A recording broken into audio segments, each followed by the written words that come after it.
Welcome to Rambabu గారి అబ్బాయి వెల్మాన్ ఛానల్లో క్యాప్సికమ్ పచ్చిరాయల కర్రీ ఎలాగో వండేద్దాం చూద్దాం రండి.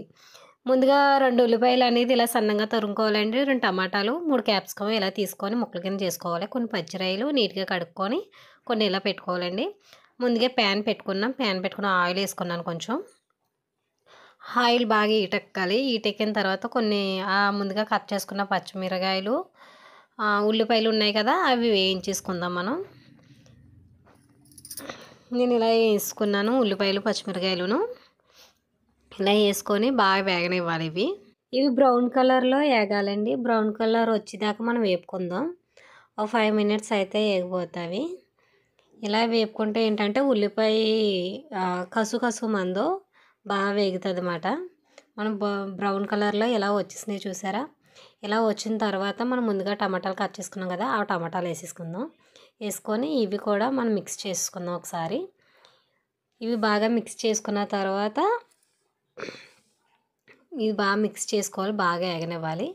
వేగిన తర్వాత అప్పుడు మనం పచ్చిరాయలు ముందుగా తీసుకున్నాం కదా, ఆ పచ్చిరాయలు వేసుకోవాలి. నాకు నిన్న రాత్రి అనేది తెచ్చేసారు పచ్చిరాయలు, అందుకని నేను డీప్లో పెట్టడం వల్ల నాకు ఇలాగ అయిపోయినాయి పచ్చిరాయలు. మీరైతే ఫ్రెష్ అయితే వేసేసుకోవచ్చు.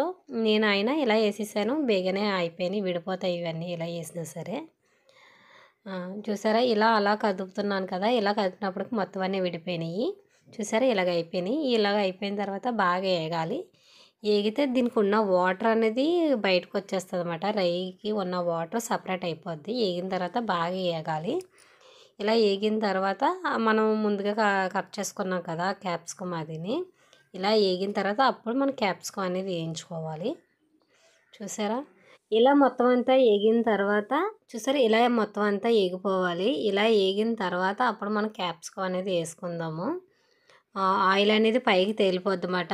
మొత్తం అంతా వేగిపోయిన తర్వాత క్యాప్సికమ్ అని తీసుకొని ఇప్పుడు వేసేసుకుందాం. ఈ క్యాప్సికమ్ మొత్తం నేను వేసేసుకుంటున్నాను. ఇదంతా వేసుకొని బాగా కూడా మగ్గనివ్వాలి. నేను మొత్తం మిక్స్ చేసేసుకొని ఒక 2 మినిట్స్ మాత్రం మగ్గనివ్వాలి. మగ్గనిస్తేనే మన కర్రీ అన్నది టేస్ట్ అనేది బాగా వస్తుంది. అన్నీ వేసి కలగతీసేసి వాటర్ వేసేస్తే అనేది అలాగైతే రాదు.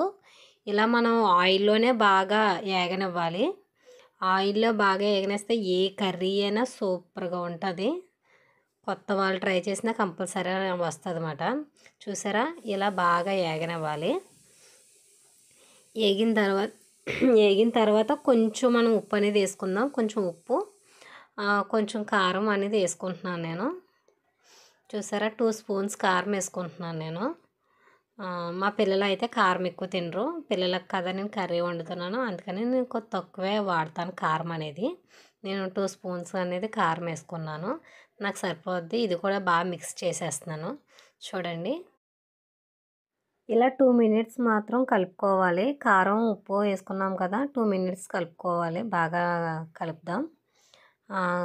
కారం అనేది మీ ఇష్టం ఫ్రెండ్స్, మీరు ఎంత వేసుకోవాలంటే అంత వేసుకోవచ్చు. మేమైతే తక్కువే తింటాము, అందుకని నేను తక్కువే వేస్తున్నాను.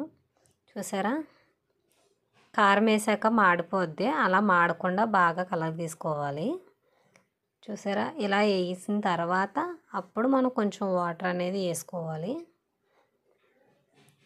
కూర 2 మినిట్స్ అయితే నాకు అయిపోద్ది. ఇంకా చూడండి ఇలా అయిన తర్వాత బాగా వేగిన తర్వాత అప్పుడు మనం తీసుకుందాం.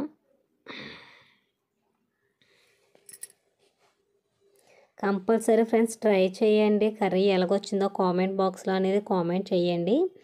ఇది అయిపోయింది, వేగింది కదా, నేను కొన్ని వాటర్ అనేది వేసుకుంటున్నాను. చూడండి నాకు వాటర్ అనేది ఎక్కువ పట్టదు, ఎందుకంటే నేను బాగా వేగించుకున్నాను కదా, అందుకని నేను తక్కువ వాటర్ అనేది తీసుకున్నాను.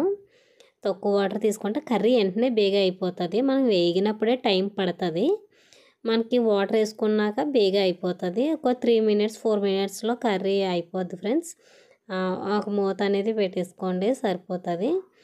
మీరు కూడా ట్రై చేసి కర్రీ ఎలాగొచ్చిందో కామెంట్ బాక్స్లో కామెంట్ అనేది చేయండి. చూసారా కర్రీ అనేది ఇలాగ అయిపోయింది. నేను బౌల్లోకి అనేది తీసుకున్నాను. క్యాప్సికమ్ పచ్చిరాయల కర్రీ అయిపోయింది. లైక్ చేయండి, షేర్ చేయండి, సబ్స్క్రైబ్ చేయండి. Bye bye friends.